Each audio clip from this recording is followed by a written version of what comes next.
안녕하세요. DJ 가을입니다. 오늘의 사연 시작해 보겠습니다. 안녕하세요. 저는 50대 가정주부인데요. 아들 둘이 있는데 첫째 아들은 미국으로 이민 가서 살고 있고 둘째 아들은 제주 관광공사에서 일하며 안정적인 생활을 이어가고 있어요. 자식들이 전부 다 자기 밥벌이 하고 있고 남편도 가정적이라서 행복했죠. 술, 담배 안 하고 취미도 없어서 돈을 착실히 잘 모으던 좋은 남편이었어요. 짜증 한 번 낸 적 없는 순둥이였지만 그렇다고 해서 끌려다니는 스타일은 아니었는데요. 뭔가 자기만의 고집이 있는 것 같더라고요. 제가 왜 그렇게 생각했냐고요? 확실하게 저랑 부딪히는 부분이 있었거든요. 하지만 분명히 다정하고 가정적인 부분도 있었어요. 남편이 애들 어렸을 때 육아도 자기가 도맡아서 해줬는데요. 나이 먹고 나서도 저랑 집안일을 아예 분담해서 자기 일처럼 해냈어요. 물론 처음부터 남편이 이랬던 건 아니에요. 시댁 식구들이 나서줘서 남편이 변한 건데요. 제가 임신했을 때 입덧이 너무 심해서 뭘 먹지도 못했거든요. 틈만 나면 변기 부여잡고 있으니 잠도 제대로 자지 못했고요. 그런데 남편은 갈수록 예민해지는 저를 이해해주지 못했어요. 어느 날 갑자기 저보고 답답하다는 말투로 이러더라고요. 세상에, 임신한 사람이 그래도 돼? 하루 종일 아무것도 안 먹고 토만 하고 있고 죽이라도 좀 먹으라니까. 왜 그것도 싫다고 하는데? 남편이 자꾸만 죽을 사서는 먹으라고 강요하니까 버럭 소리를 지르고 말았어요. 왜 자꾸 먹으라고 하는 건데? 내가 안 먹고 싶어서 이러는 줄 알아? 나도 먹고 싶어. 그런데 몸이 안 받쳐주는 걸 어떡해. 입에 들어간 순간 헛구역질이 나온다고 해도 남편이 믿어주지 않았어요. 뿐만 아니라 이런 저한테 또 다른 잔소리를 하는 거 있죠? 그리고 먹은 건 정도는 당신이 좀 버려. 내가 하나부터 열까지 다 해줘야 돼? 나도 일하고 와서 당신 챙겨주잖아. 이거 치우는 게 그렇게 힘들어? 입덧 때문에 아무것도 못 먹어서 몸에 힘이 없는 저를 억지로 일으켜 세우려고 하더라고요. 처음에는 안 그랬는데 배가 불러올수록 끊임없이 잔소리를 해대서 미칠 지경이었어요. 그것도 모자라 손가락 까딱하지 못하는 저를 남편이 게으른 여자 취급하는 거예요. 도대체 왜 못하겠는데? 일어나서 하루 종일 밥만 먹고 토하고 누워만 있잖아. 당신도 노력이란 걸 해봐. 맨날 누워만 있으니까 우울해서 몸이 이러는 거 아니야. 남편이 하는 말을 듣고 저도 그만 폭발하고 말았어요. 입덧이 심해서 이러는 거 아니야. 누가 보면 당신이 임신해 본 줄 알겠다. 당신이 임신해 봤어? 어? 남편이란 작자가 이러면 안 되지. 당신 애 뱉는데 잘해줘야 할 거 아니야. 임신하면 몸이 예민해지고 무거워져서 쉬운 일도 어려워진다고 말해줬어요. 저는 차근차근 잘 설명해줬다고 생각했는데 남편이 받아주지 못하더라고요. 지금 생각해보니까 입덧으로 고생하는데 남편이 절 이상하게만 봐서 우울증에 걸린 것 같았죠. 게다가 남편이 일 때문에 바쁘니 늘 혼자 남겨져 있었거든요. 결국 제가 남편이랑 대화하는 걸 포기하니까 방으로 들어간 남편이 시어머니한테 전화를 했나 봐요. 남편이 제가 있는 거실로 나와서 어머님이라고 말하더니 전화기를 건넸어요. 전화를 받아보니까 시어머니께서 저한테 이러시더라고요. 입덧 때문에 못 먹는 거 다 들었다. 뭐 먹고 싶어? 그나마 먹을 수 있는 거 말해봐라. 시애미가 만들어줄게. 그래서 저도 모르게 아이처럼 김밥이 먹고 싶다고 했어요. 몇 시간 뒤 초인종 소리가 들려서 나가보니 시어머니랑 시누이가 다라이를 들고 온 거예요. 이게 뭐냐고 물어보니 김밥이었어요. 제가 김밥이 먹고 싶다고 하니까 김밥 70줄이나 말아서 온 거였어요. 깜짝 놀라서 얼른 그 다라이 밑을 받쳐주면서 말했어요. 세상에 어머님, 왜 이렇게 많이 만드셨어요? 힘드셨겠어요. 이렇게 많이는 안 만들어주셔도 되는데. 제가 이러니까 어머님께서 한숨을 쉬면서 이러셨어요. 네가 얼마나 먹고 싶으면 그랬겠냐.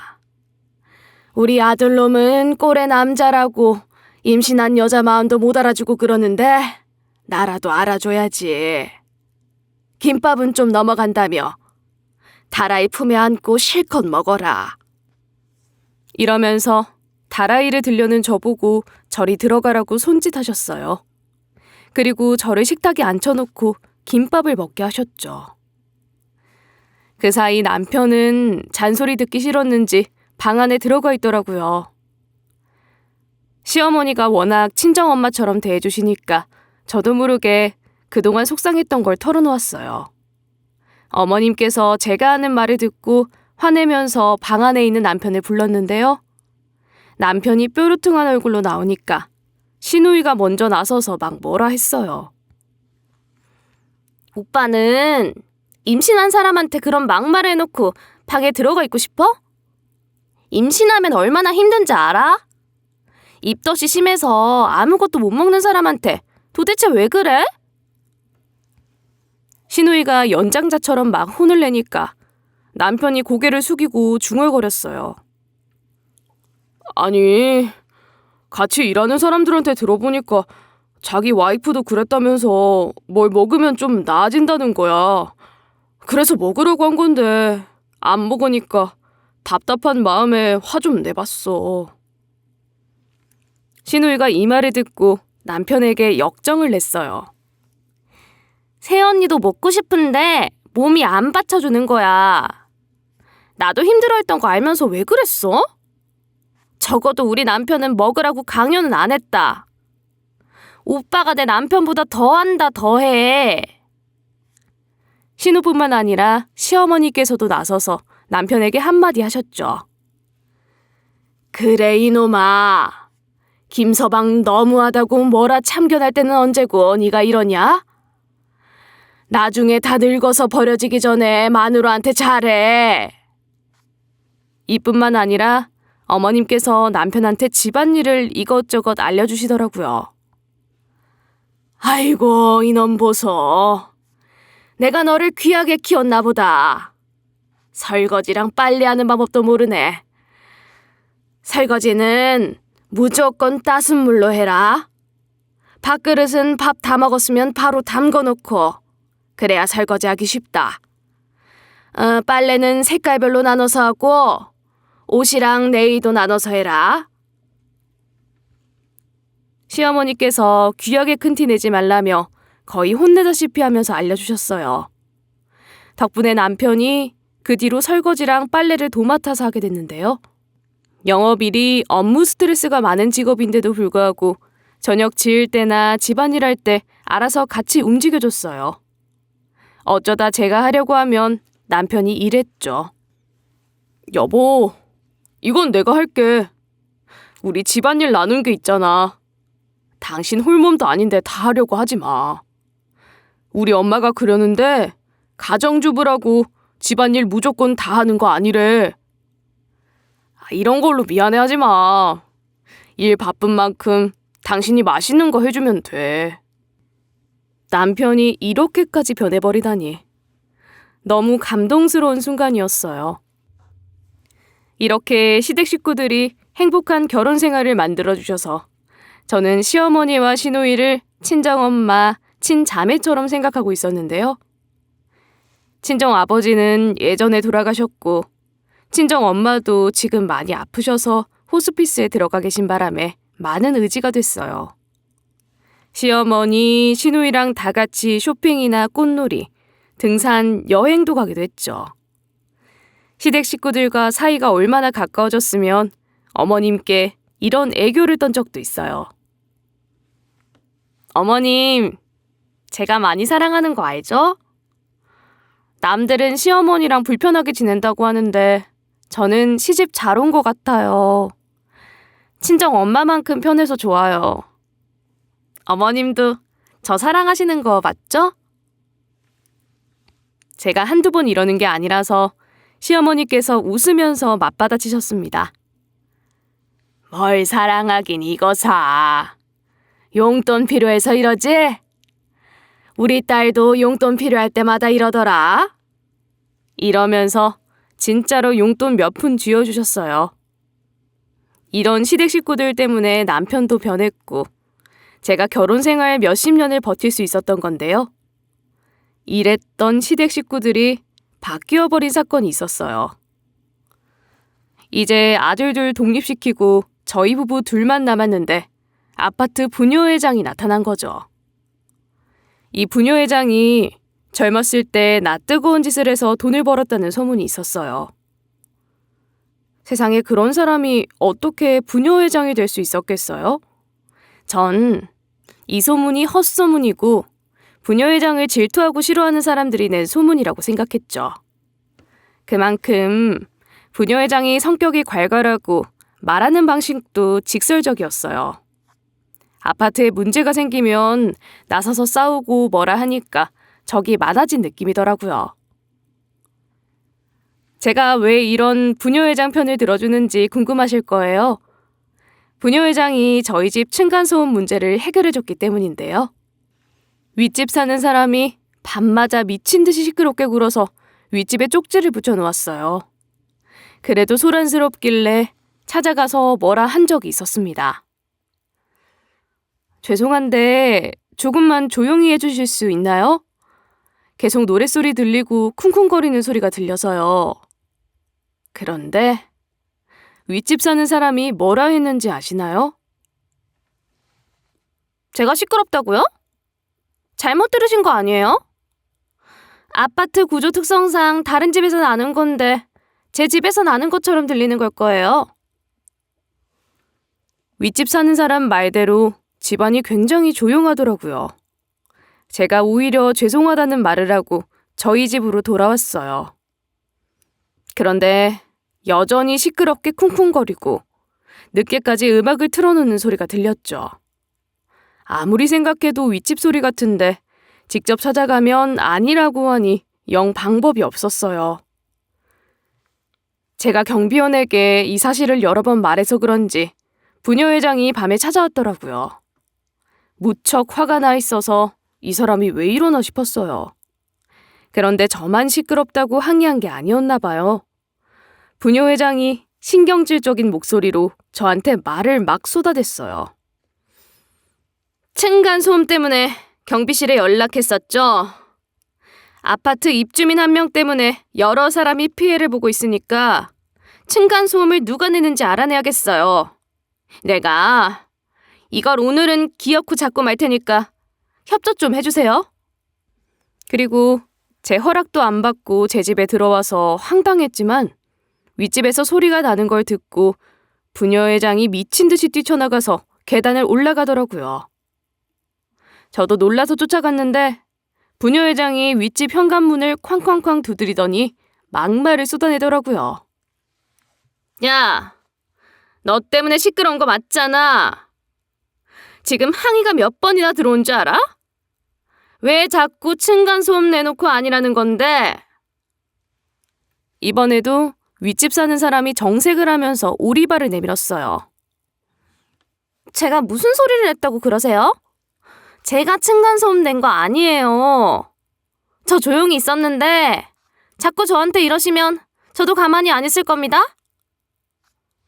윗집 사는 사람이 이번에도 자기가 아니라고 하니까 부녀회장이 밀치고 안으로 들어가는 거예요. 윗집 들어가 보니 비싸 보이는 스피커도 해놓고 아주 술집이 따로 없었어요.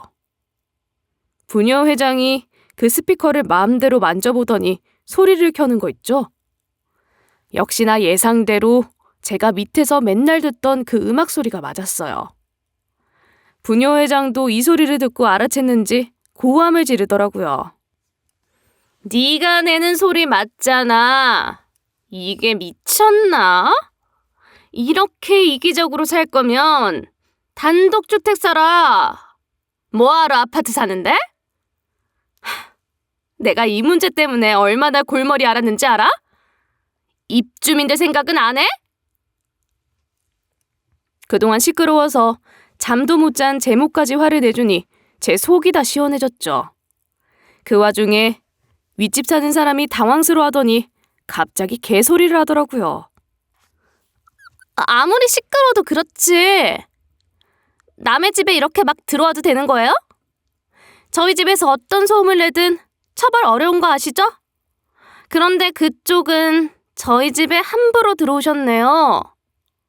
주거 침입죄로 신고할 거니까 거기 딱 기다리고 계세요. 저는 겁먹고 주춤했는데 부녀회장은 전혀 기죽지 않았어요. 오히려 예상했던 말이라는 듯이 눈을 딱 치켜뜨면서 목소리를 높였죠. 그래, 신고해라. 나는 네가 입주민들한테 욕하고 주먹질하는 거 다 녹화했다?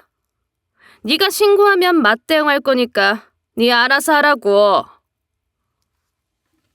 부녀회장이 이러니까 윗집 사는 사람이 입을 다물더라고요. 전 이 일로 부녀회장이 입이 험하고 막무가내처럼 보여도 좋았어요. 뒷담하고 가식적인 사람들보다야 오히려 좋다고 생각했던 거죠. 그래서 부녀회장 안 좋게 보는 동네 사람들 앞에서 막 해명해주고 편을 들어줬어요. 어느 날은 동네 엄마들이랑 다 같이 모여서 차 한잔 하러 갔는데 이러더라고요. 아니, 부녀회장 말이야. 말하는 게 너무 천박하지 않아? 젊었을 때 그런 짓으로 돈 벌었다는 게 정말인가 봐. 저번에 층간소음 문제로 우리 집 문을 막 두드리더라. 그것도 밤에. 시간이 저녁 10시였나? 그 시간에 집에 찾아온 것도 모자라 막 화를 내면서 우리 집으로 들어오는 거 있지?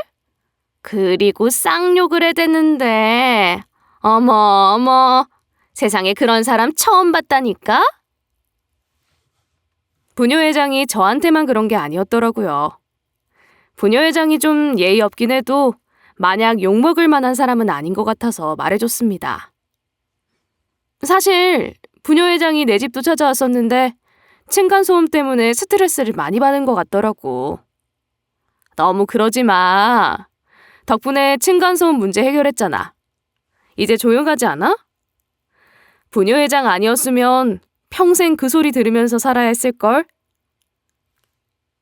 동네 사람들이 또 그건 맞는 소리라고 해서 부녀회장 뒷담이 조금 줄어들긴 했어요. 뿐만 아니라 저는 시원시원하게 층간소음 해결해준 부녀회장에게 고마워서 만나면 친한 척을 했어요. 아파트 단지에서 보이길래 얼른 인사를 하면서 이것저것 칭찬해줬는데요. 오랜만이에요. 저번에 층간소음 문제 해결해줘서 고마워요. 다른 아파트에서도 살아봤는데 이렇게 확실하게 해준 곳은 처음이야. 내가 회장님처럼 성격이 불같으면 참 좋겠어. 그럼 답답하게 살 필요도 없을 텐데. 웃으면서 장난을 쳐본 건데 부녀회장 낯빛이 어두워지더라고요. 어색하게 몸을 비틀더니 제 반대편으로 나가려고 하면서 대꾸했어요. 그때는 죄송했어요. 제가 이성을 잃고 그랬던 것 같네요. 층간소음 해결됐으니 다행이에요. 그럼 전 이만? 어쩐지 그때 부녀회장이 저를 피해 다니고 불편해하는 기색을 보이던데 제가 부녀회장을 좋게 생각해서는 안 되는 거였어요. 동네 사람들이 말하는 걸 믿었어야 했나 봐요. 그만큼 저는 부녀회장의 끔찍한 민낯을 알게 된 계기가 생겼어요. 원래 저희 집에서 우유를 정기적으로 시켜 먹다가 끊은 적이 있거든요. 그래서 집 문고리에 우유를 담아두는 주머니 같은 게 달려 있었어요. 전 그게 늘 붙어 있었으니 익숙해져서 눈치를 못 채고 있었죠. 어느 날 그걸 실수로 툭 쳤는데 묵직한 거예요. 무언가 들어있는 것 같아서 열어서 봤어요. 거기에 반찬통이랑 쪽지가 들어있더라고요. 반찬통에는 고기가 들어 있었어요. 쪽지에는 이런 문구가 적혀 있었고요. 여보, 우리 남편이 중국 사람이라서 동파육 잘한다고 했잖아? 이번에 동파육 해줘서 당신도 먹어보라고 주는 거야. 이 쪽지를 본 순간 억장이 무너져 내리는 것 같았어요. 부녀회장 남편이 중국 사람이던데? 그동안 절 어색한 눈빛으로 쳐다보던 부녀회장과 부녀회장을 조심하라던 동네 사람들이 생각났어요. 게다가 고기가 따뜻한 게 넣어둔 지 얼마 안 된 것 같더라고요. 일단 현장을 잡아야겠다는 생각에 못 본 척 다시 반찬이란 쪽지를 넣어뒀어요. 그 뒤로 지켜봤는데 남편이 출근할 때마다 아침을 안 먹더니 그걸 가져가서 일터에서 먹고 있었던 거예요. 그래서 전 그 뒤로 남편을 감시하기 시작했어요. 일은 아침에 두고 가는 것 같길래 일찍 일어나서 띵 하는 엘리베이터 소리가 나길 기다렸죠. 띵 소리가 나면 후다닥 달려가 현관문 문구멍으로 밖을 지켜봤어요. 하루는 그 문구멍으로 기분 나쁜 장면을 목격하게 됐는데요. 우유 주머니에 반찬을 넣어주던 사람이 예상대로 부녀회장이었던 거예요. 부녀회장이 간 뒤로 우유 주머니를 확인해보니 이번에도 반찬이랑 쪽지가 들어있었어요. 쪽지에는 부녀회장이 휘갈긴 글씨체가 써 있었죠. 여보, 이번엔 꽁바오지띵이야. 우리 남편이 들었는데 매콤한 닭고기 볶음이래. 동파육 맛있었음. 이것도 맛있을 듯요. 맛있게 먹어요. 전 그걸 들고 부들부들 떨면서 무작정 경비실을 찾아갔어요. 혹시나 하는 마음에 경비원 아저씨께 부탁해봤죠. 아저씨, 혹시 CCTV 영상 좀 확인해 볼 수 있을까요? 부녀회장이 제 남편이랑 바람을 피우고 있어서 영상 좀 찍어갈 수 있을까 해서요. 저는 당연히 안 된다고 할 줄 알았는데 경비원 아저씨가 된다는 거예요. CCTV 영상을 찾아주면서 하는 말이 아주 가관이었어요. 부녀회장 그것 아주 싸가지 없더니 바람까지 피우네. 나 경비원이라고 무시하고 그러더니 그럴 줄 알았다. 무슨 일이 있었냐고 물어보니 부녀회장이 경비원에게 짬 처리를 했다는 거예요. 처음엔 음식을 나눠주길래 엄청 고마워했는데 확인해보니까 유통기한이 지난 거였다고 해요. 실수로 준 거겠지 하고 좋게 생각해주고 넘어갔다고 하죠. 그런데 그 뒤로도 유통기한이 지난 걸 줘서 경비원이 말해줬다고 합니다. 모르고 주신 것 같은데 이거 유통기한 지난 거예요. 저번에도 실수로 주신 거죠? 유통기한 한 달 지나 있던데. 유통기한을 보여주며 이런 말을 하니 부녀회장 얼굴색이 싹 바뀌었다고 하는데요. 그리곤 경비원에게 막말을 퍼부었다는 거예요. 그래서 안 먹는다고요? 그럼 내놔요. 배돼지가 따뜻한가 보네. 힘들다고 징징대서 나눠줬구만. 부녀회장 말대로 경비원이 아내와 사별한 뒤로 혼자 지내기 힘들다고 말한 적이 있다고 해요. 뭘 바라고 말한 게 아니고 부녀회장이랑 여러 번 마주치고 얘기 나누다 보니 그런 말을 하게 됐다는 거예요. 이 뒤로 경비원이 기분이 무척 상해서 부녀회장에게 인사도 안 하게 됐다고 하죠. 이런 일로 부녀회장한테 적개심이 생겼으니 저한테 CCTV 영상을 보여준 거였어요. 그래서 전 부녀회장이 반찬이랑 쪽지를 두고 가는 영상들을 확보할 수 있었는데요.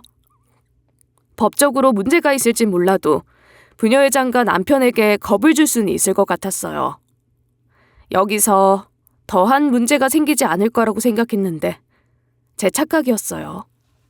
몸이 안 좋으셔서 몇 년 동안 호스피스에 들어가 있던 친정엄마가 돌아가신 거예요.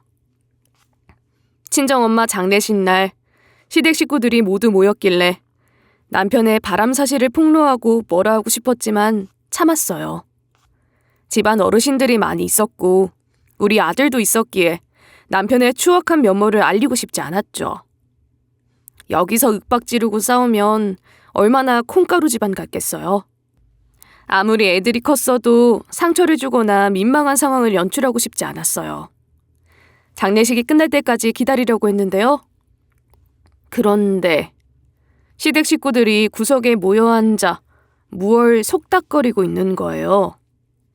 제가 그래서 갑자기 다가가 물었어요. 시댁 식구들끼리 모여서 무슨 이야기 하시는 거예요? 저한테도 얘기해 주세요. 무슨 일 생긴 거예요? 시어머니가 저를 보곤 좀 놀랄 줄 알았거든요. 생각보다 아무렇지 않게 저를 위로해 주셨어요. 아이고, 우리 며느리 얼마나 놀랐겠냐. 지금은 얼떨떨하지 몰라도 사람들 다 가고 나면 힘들 게야. 그때까지 시애미가 있어줄게. 이런 식으로 저를 토닥여주는데 너무 역겨웠죠. 이렇게 가식적이고 앞뒤 다른 사람들을 믿고 있었다니. 앞으로 이것들을 어떻게 할까 고민하다가 장례 절차가 전부 다 끝나고 말았어요. 마지막으로 친정엄마를 화장해드리고 있는데 시댁 식구들 전화가 일제히 울리기 시작하는 거예요. 문자가 왔는지 동시에 핸드폰을 들여다보고 있었어요. 전 왠지 모르게 그 부녀회장한테 단체 문자가 온 게 아닌가 하는 예감이 들었어요. 이번에도 제가 먼저 나서서 시누이에게 물었어요. 아가씨, 갑자기 무슨 연락이 온 거야? 시댁 식구들한테 전부 다 온 거 같은데 무슨 일 있었어? 같이 좀 보자. 제가 시누이 폰을 보려고 하니까 시누이가 피하는 거예요. 그러면서 시댁 식구들을 불러 모으면서 말했어요. 급하게 갈 일이 있어서 지금 가야 할 것 같아요. 장례 절차 거의 다 끝나가고 있으니까 먼저 가도 괜찮죠? 집안일이라 그러니까 이해 좀 해주세요.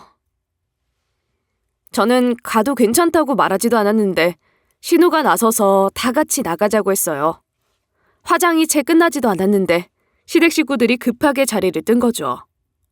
여기서 가만히 있으면 안 될 것 같아 나가려는 남편을 붙들고 이야기해봤어요. 무슨 일인데? 도대체 무슨 일이길래 엄마 화장해야 하는데 다 같이 나가는 거야?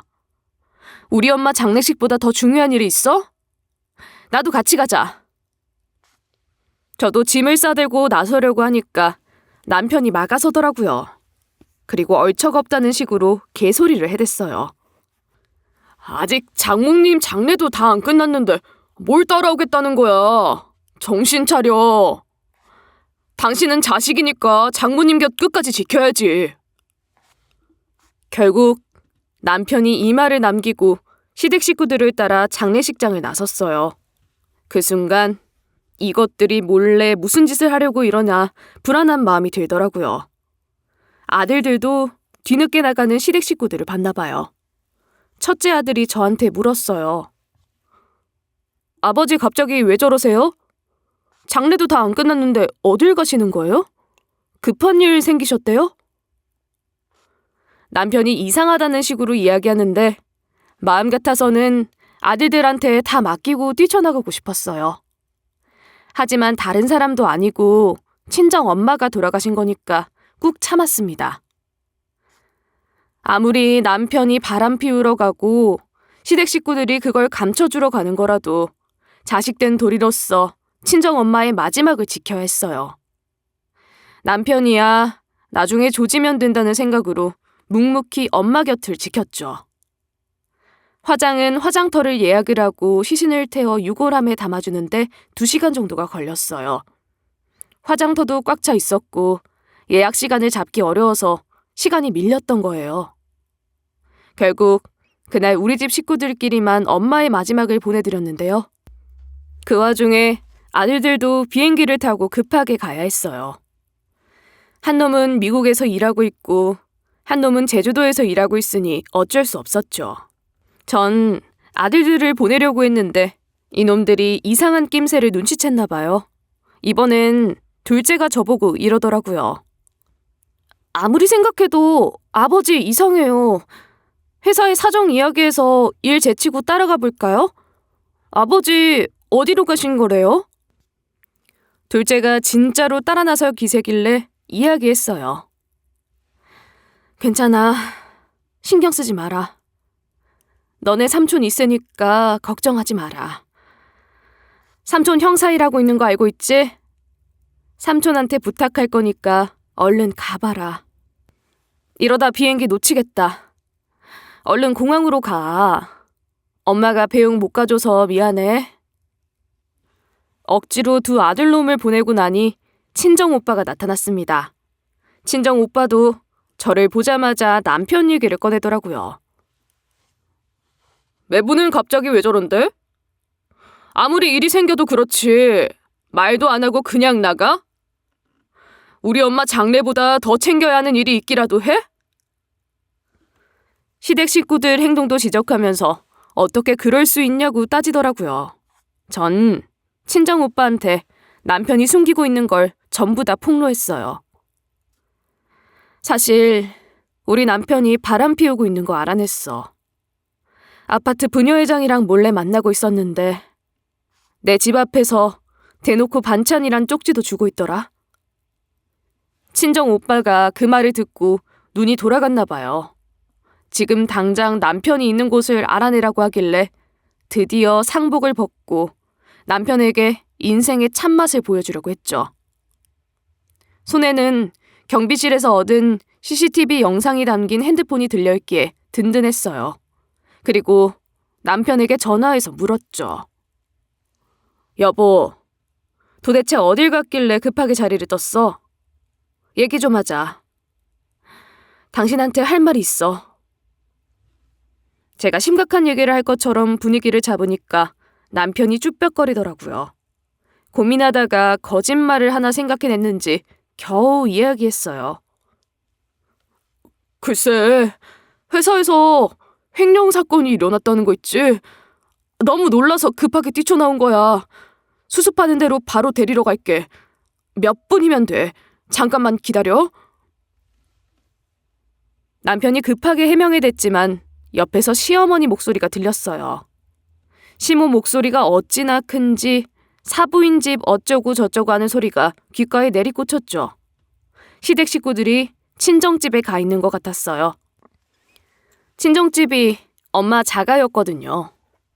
친정엄마가 호스피스에 들어갔다가 몸 상태가 좋아져서 집으로 다시 돌아오는 시기가 반복했던 때가 있어서 이 집을 어쩌지 못했어요. 친정엄마가 아예 아파서 호스피스에 있었으면 집을 팔아버렸겠지만 엄마가 다시 돌아오고 싶어 하실 때가 있을 것 같아 계속 뒀던 건데요. 그러자 친정엄마가 제 손을 꼭 잡으면서 말씀하셨어요.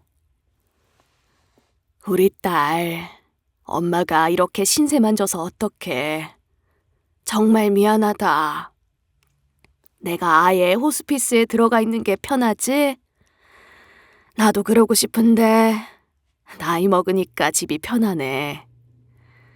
내가 우리 딸한테 항상 미안해. 의사가 그러는데 나 살 날이 얼마 안 남았대. 조금만 참아줘. 대신에 내가 이 집 줄게. 응? 친정엄마께 몇 번이고 괜찮다고 했지만 친정집을 제게 넘겨주셨어요. 명의만 옮겨주신 게 아니라며 저한테 이런 말씀도 해주셨죠. 그동안 네가 계속 청소하고 관리한 거 다 알고 있어. 친정집 비밀번호도 네 마음대로 바꾸고 네가 사고 싶은 거 있으면 들여놔라. 나는 네 집에 얹혀 살고 있다 생각할 거니까 편하게 써. 덕분에 저는 친정엄마가 언제 돌아가실지 모르는 상황에서 역을 새놓을 생각을 할 수 있었죠. 친정엄마가 몸져 누우셔서 호스피스 병동에만 있게 되면 친정집을 새놓고 간병비 좀 모아둬야겠다 생각했는데 남편도 이 사실을 알게 된 거예요. 어느 날 남편이 저한테 이런 소리를 해댔어요. 당신이 매번 처각댁 청소하고 오던데 이번엔 내가 청소하고 올게. 당신 오늘 컨디션도 안 좋은 것 같으니까 쉬고 있어. 마침 몸이 으슬으슬한 게 감기에 걸린 것 같아서 친정집 비밀번호를 알려줬었는데요. 그 뒤로 계속 가서 청소하려고 하길래 이번엔 제가 거절했어요. 당신도 일하고 왔는데 무슨 청소야. 나 이제 안 아프니까 내가 갈게. 내 집이고 우리 엄마가 지낼 집이니까 당신은 신경 쓰지 말고 푹 쉬어. 남편을 말리니까 머뭇거리다 알겠다고 하더군요. 그때는 남편이 다정하고 좋은 사람이라고만 생각했는데 전부 다 노리는 게 있어서 한 행동이었어요. 형사였던 친정오빠도 저한테 이 사실을 전해 듣고 불같이 화를 냈습니다. 뭐? 우리 엄마 집에 들어갔다고? 이제 네 집인데 누구 맘대로 들어가? 이 자식이 범 무서운 줄 모르네. 지금 당장 가서 체포하든가 해야지. 아무리 가족이라도 거주자의 허락 없이 집에 들어가면 주거 침입죄가 성립된다는 말을 하면서 같이 가자고 했죠. 친정오빠가 진짜로 시댁 식구들을 체포할 생각인지 친정집에 가면서 동료들에게 출동 요청을 해달라는 무전과 전화를 돌렸어요. 출동 요청을 끝내고 이제는 제 집이 된 친정집에 도착했죠. 친정오빠가 주차하고 있는 사이 제가 먼저 친정집에 올라가게 됐어요. 현관문을 열려고 하는데 시모 목소리가 들리는 거예요. 세상에, 너 이거 있는 줄 알았니? 이것이 집안에 CCTV를 달아놨네? 너 이것부터 지워라. 며느리 몰래 부녀회장 데려왔었다며. 친정엄마가 아파서 자꾸만 쓰러지는 바람에 CCTV를 달아놓았었는데 이걸 이렇게 쓰게 될 줄은 몰랐어요. 그 와중에 시어머니는 낑낑대면서 이런 말을 하시고 계셨어요. 아이고 이거사, 너랑 부녀회장이랑 그런 짓 하는 게 찍혔다니까? 이걸 어떻게 지운다냐? 지우는 방법을 도통 모르겠네. 시모뿐만 아니라 다른 시댁 식구들도 CCTV 영상 지우는 법을 모르는지 헤매고 있길래 문을 열고 들어갔죠. 그 와중에 남편은 시댁 식구들한테 엄마 물건을 나눠주고 있었어요. 왜 이렇게 급하게 친정집으로 달려갔나 했더니 저한테 뺏길까봐 얼른 가져가려던 거였어요. 남편이 제가 들어오는 소리도 못 들었는지 이러는 거예요. 울 엄만 다이아 반지, 동생은 목걸이. 너무 잘 어울리네. 제주인 찾은 것 같은데? 우리 와이프가 여기 이제 자기 집 됐다고 으스대기 전에 얼른 가져가. 저번에도 내가 청소 좀 해주겠다고 오려고 했더니 그러지 말라는 거 있지? 자기 엄마고 자기 집이니 알아서 하겠다고. 나 참 어이가 없어서. 뺏길까봐 아주 용을 쓰더라. 장모님도 그래. 아파서 하고 다니지도 못하는 거 얼른 줘버리지. 뭐하러 이렇게 가지고 있었나 몰라. 우리가 돌봐주고 신경 써주는 건 생각도 안 하나?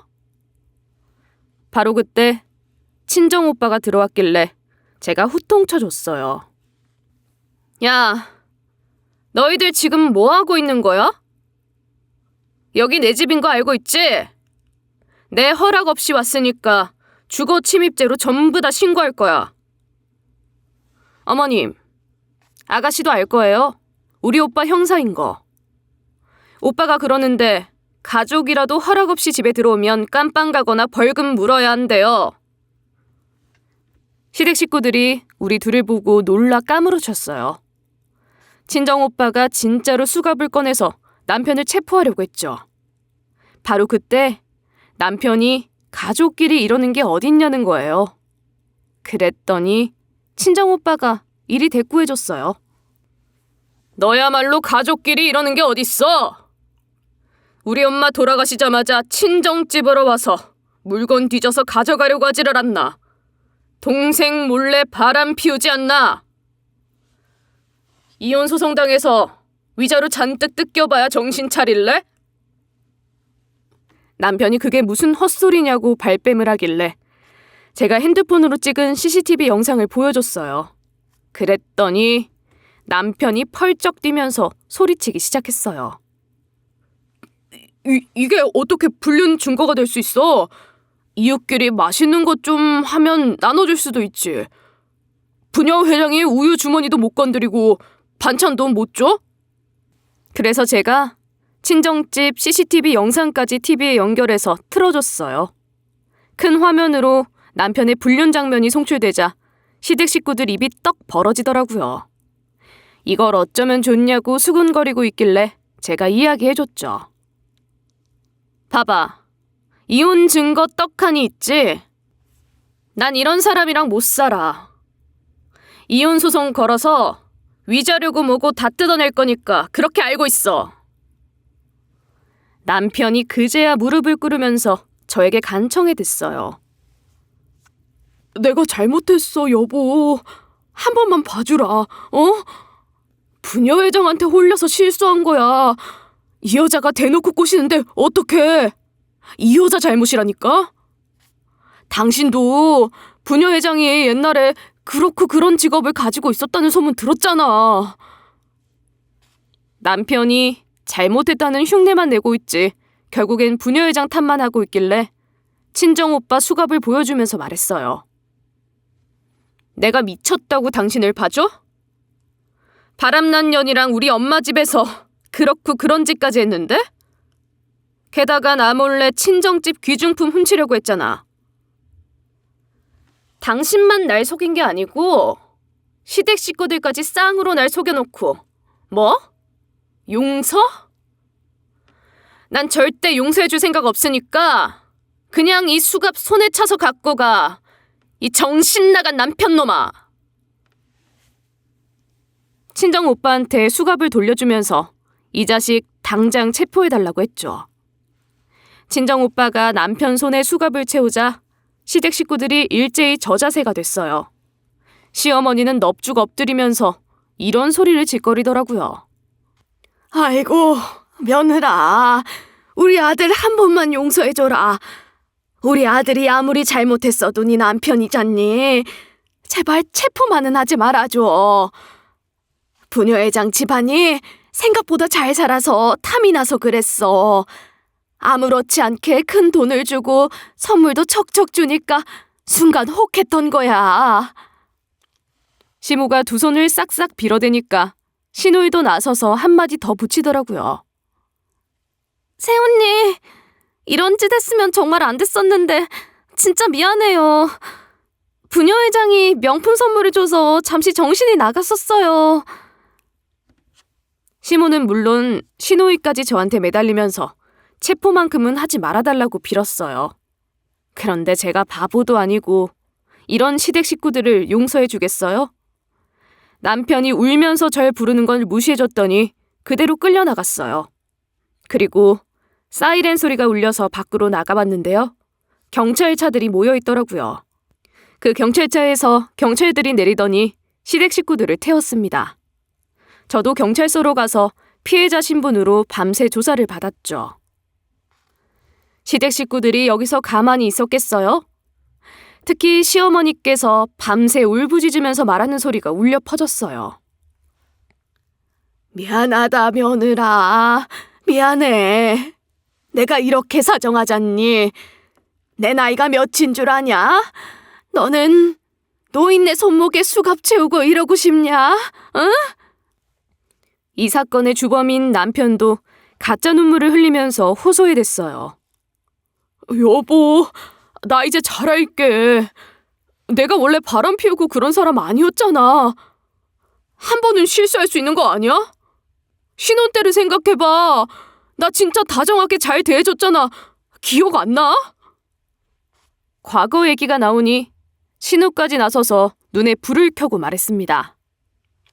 새언니, 내가 엄마랑 같이 김밥 싸간 거 기억 안 나요?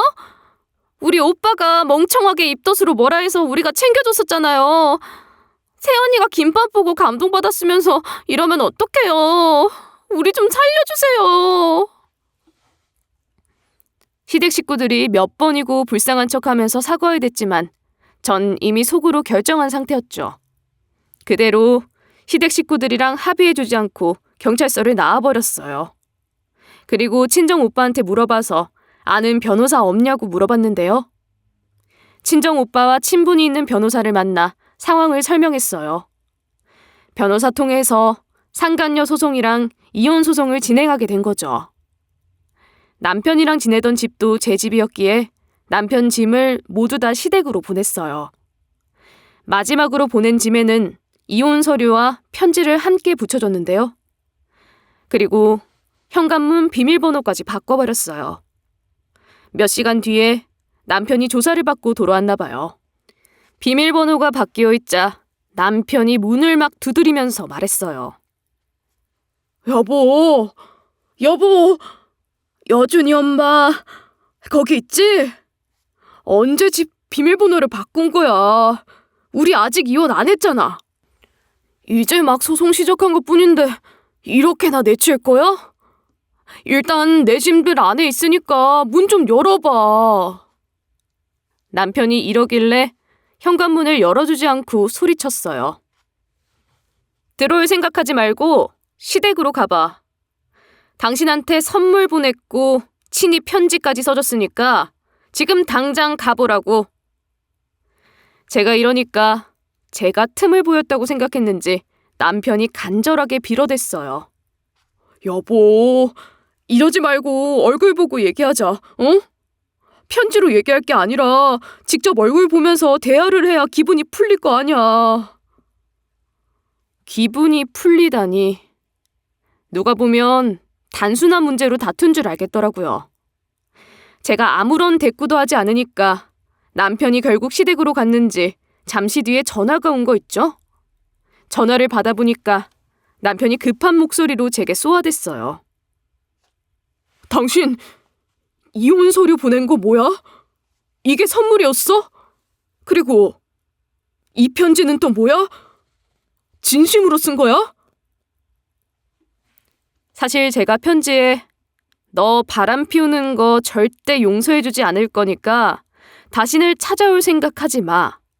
찾아오면 이번에 스토킹 범죄로 신고할 거야.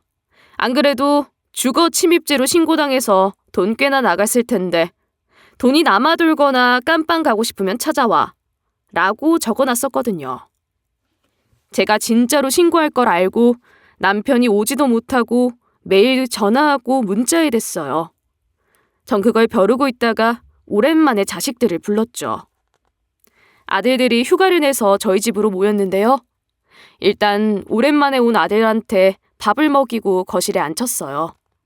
어떻게 말해야 할까 고민하다가 겨우 입을 뗐습니다. 여준아, 여진아, 사실 너희 아빠가 바람 피우고 있었다.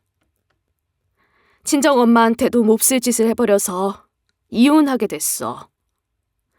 완전히 남이 된 건 아니고 지금 소송 중이야. 남편에 대해 모든 걸 폭로해버리니까 아들들 모두 화를 내면서 어떻게 아버지가 그럴 수 있냐고 격분했죠. 첫째가 바로 아버지한테 전화하더니 남편한테 다짜고짜 윽박지르더라고요. 아버지, 우리 엄마 배신하고 다른 년 만난 거 사실이에요? 도대체 왜 그러셨어요? 제가 결혼 전에 무슨 짓 당했는지 알면서 그러시는 거예요? 네? 말 좀 해보시라고요. 첫째가 아버지가 창피하고 나쁘끄럽다며 막 소리를 질러댔어요. 첫째가 이렇게 분노하는 이유는 결혼하기 전에 데려온 여자가 바람을 피워서 파혼했었기 때문인데요. 미국행을 포기하고 만난 여자였는데 이 일로 크게 실망해 미국으로 넘어갔다가 거기 사는 미국인을 만나 정착까지 하게 된 거였어요. 그런 이유로 바람에 되게 예민하게 반응한 거죠. 반대로 친정엄마 손에 자란 둘째는 전혀 다른 이유로 흥분한 모양이에요. 첫째가 들고 있던 핸드폰을 빼앗아 들더니 악을 질러댔어요. 아버지, 할머니 화장하고 있는데 그냥 가버리셨잖아요. 그래놓고 할머니 집으로 가서 물건 빼돌리려고 하셨다고요? 어떻게 저희 할머니한테 그러실 수 있으세요? 바람 피운 것도 모자라 가족한테까지 이러기에요? 아버지는 도대체 뭐하는 작자길래 이런 배신을 때리는 건데요?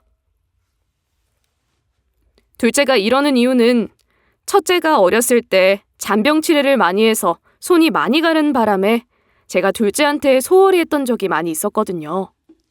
그래서 친정 엄마가 집에 자주 찾아와 둘째를 더 많이 챙겨주시곤 했어요. 이런 이유로 둘째가 저보다 친정 엄마를 더 좋아하던 때가 있었죠. 각자 다른 이유로 아버지를 증오하게 된 제 자식들이 남편에게 으름장을 놓은 거예요. 물론 남편도 충격을 받고 수습을 하려고는 했어요. 날뛰고 있는 아들들을 진정시키려고 이런 말도 하더라고요. 여진아, 일단 화내지 말고 들어봐라. 아버지로서 미안하다. 하지만 아무리 그래도 내가 아버지인데 어떻게 이럴 수가 있냐. 나도 다 사정이 있어서 그런 게야. 남편이 울먹거리는 척하면서 궁시렁거렸지만 아들들한테 먹히지 않았어요. 둘째가 그 말을 듣고선 이랬거든요. 쓸데없는 소리 하지 마시고 엄마한테 다시는 연락하지 마세요. 앞으로 저희 형제들 아버지 없는 셈 치고 살 거니까 그렇게 알고 계시고요. 이혼 후에 엄마한테 얼른 돈 토해낼 준비나 하고 있으시라고요. 첫째도 자기 볼 생각하지 말라고 하니까 남편이 진심으로 우는 소리가 들렸어요. 자식들은 그런 남편에게 손절을 선포했죠. 결국 남편은 저한테 이혼당해 전 재산을 다 뜯기고 말았어요. 땡전 한 푼 없어진 마당에 자식들이 뒷바라지 해주지는 않을까 기대할 수도 없게 됐는데요. 자식들이 진짜로 남편 연락을 피하고 받아주지 않았거든요. 게다가 갑자기 가난해진 남편이 미국에 있는 아들과 제주도에 있는 아들을 어떻게 찾아가겠어요. 이런 상황을 시댁 식구들도 알게 된 겁니다. 시모랑 시누이가 집으로 찾아왔길래 문을 열어주지 않았죠. 제가 누구냐고 물어봤다가 무시하고 쌩까니까 시어머니가 뭐라 했는지 아시나요? 미안하다 며느라. 이제 좀 용서해줘라. 우리 아들이 그 나이에 노가다 하려다가 나이 많다고 쫓겨나고 이 일 저 일 다 해보고 있더라.